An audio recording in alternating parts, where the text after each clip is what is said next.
Welcome to Tuesdays with Suzanne. And today I'm going to be speaking about staying the course.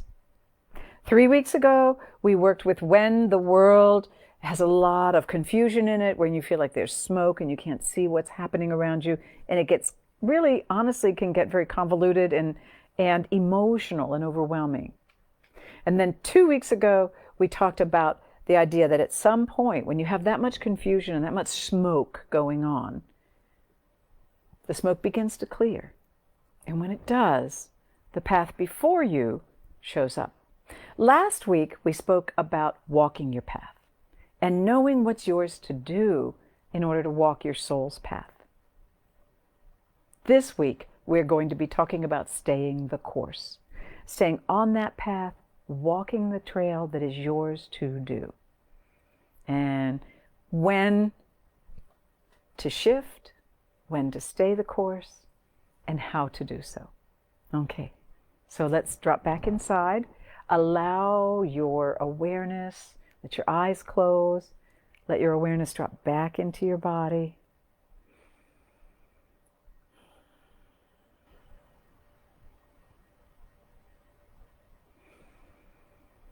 Noticing the rise and fall of your chest.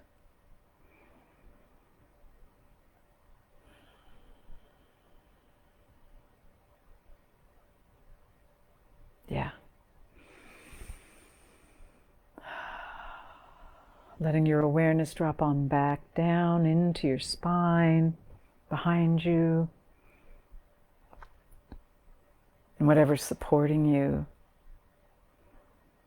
That felt sense of being supported from the back. Breathing into that.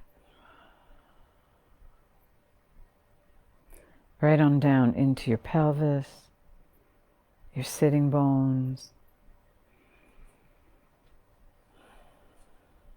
Yeah. Rounding the curve right into your legs. All the way down into the soles of your feet, resting on the floor.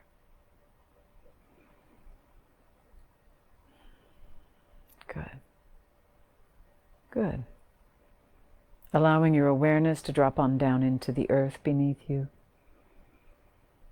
Making a connection with this safe, unconditional resource that's with us all the time. Yeah. The gravitational field of the earth holds us throughout our lifetime. And we're simply making that conscious right now. Yeah.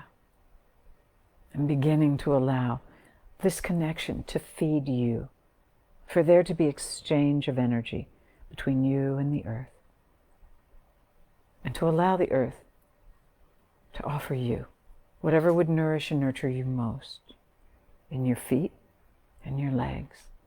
Taking a nice easy breath and breathing in through the bottoms of your feet all the way up into your legs. Whatever sensations would nourish you most.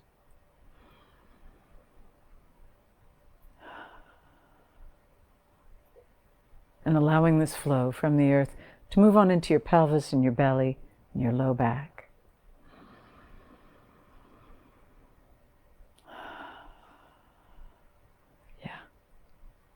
And then on into your midsection, up into your heart, your lungs, and your chest, and your backbone.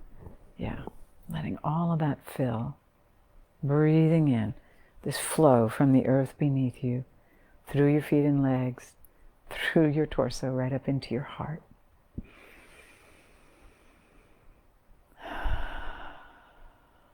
Good. Good. Yes. And now breathing right on down your shoulders, down your arms, into your hands and fingers.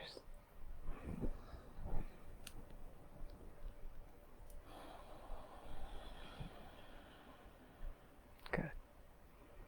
And then allowing this flow coming in from the earth beneath you, moving through your whole system as best you can, to begin to fill your neck and your throat right up into your face and your entire cranium. scratching the crown of your head so that it can just move right on out the crown of your head as it fills you up.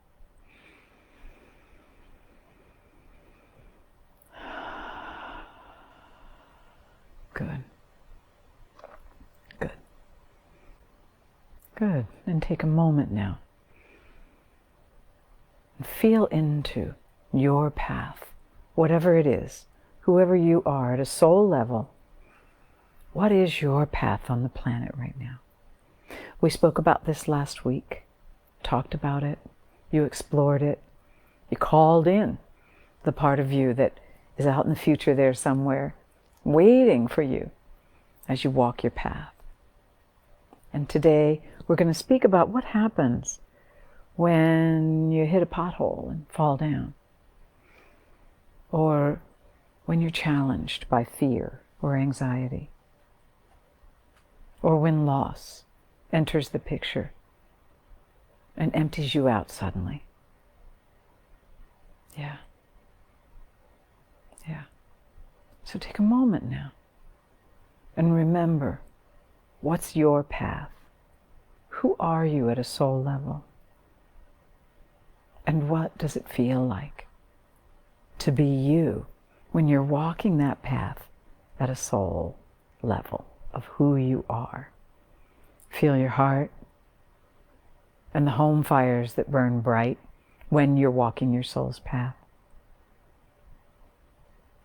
Feel your gut and the rightness of the direction you're going in. Feel your pelvis, the engine of the body, and how it's humming down the path. Feel your bones that offer you steadiness and clarity. Let's take a minute and just breathe our way back into our bones. And take a moment and feel your feet and legs beneath you, connected to the earth, helping you stay grounded. Yeah. And allow all of this to connect with your brain, the one between your ears. Yeah. Good. Good.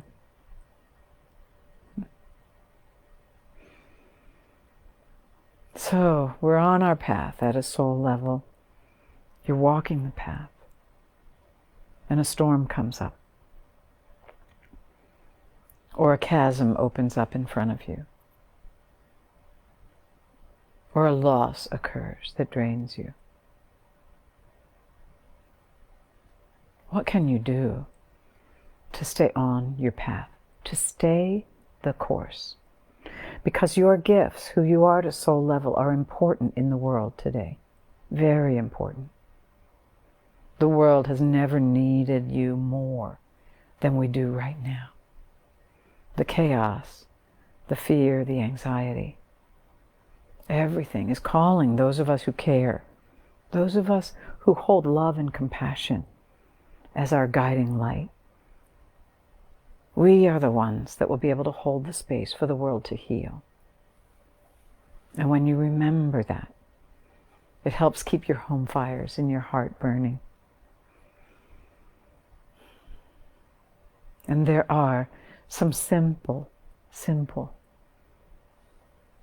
what's the word I want to use? There's some simple parts of who you are, wisdom areas, if you will, that will help you when you come into the space of confusion or loss or challenge of some kind. Okay, so let's sit with the idea that you're walking down the path that is your soul's path, and you come upon something that feels like a huge chasm. You can't see the other way. You can't see the way to the other side. Yeah. Take a moment now. How do we do this? How do we deal with this?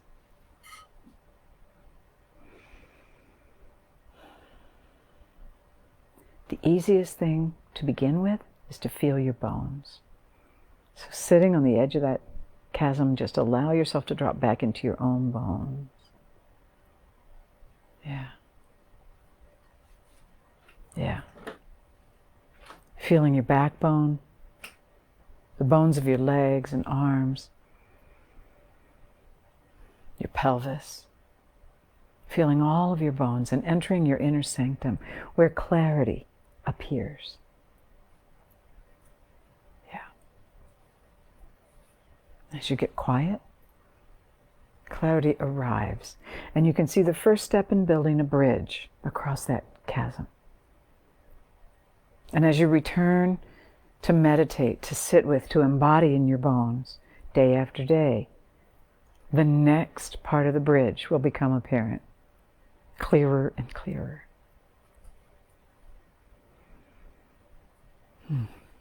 Until the bridge is completely spanning the chasm. And you can stand on it and walk across it, continuing your path. What if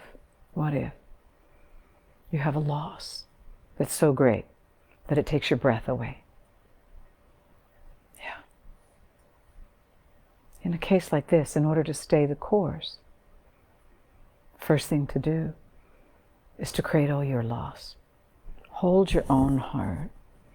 Feel your loss. Cry. Reach out to friends and loved ones. Allow the resources around you to show up for you. Yeah. And begin to breathe again, listening to your insides. Yeah. Feeling your feet and legs, reconnect with the earth on a moment-to-moment basis, allowing your inner reserves to slowly refill as you ground and fill in each moment, from the bottoms of your feet through the crown of your head. And each day, your inner energy reservoir will become fuller and fuller, and the loss, while it is still there, will become less and less in the bigger picture of who you are. Yeah. Good. What about if you make a mistake? A big mistake, a small mistake, but a mistake nonetheless. Often when this occurs, our inner critic will jump in and say, "You dummy, you've done it again. You've fallen off the trail. There's no way you can get back on that trail." Then, in that moment, you have to remember what your mission is. You have to remember who you are at a soul level. Pick yourself back up, get back on the path, and keep going. And you can tell that part that said you couldn't do it, whatever you want to. But you need to remember your mission and step back on your trail and stay the course. Stay the course. And whatever you need, it's there for you. And enjoy.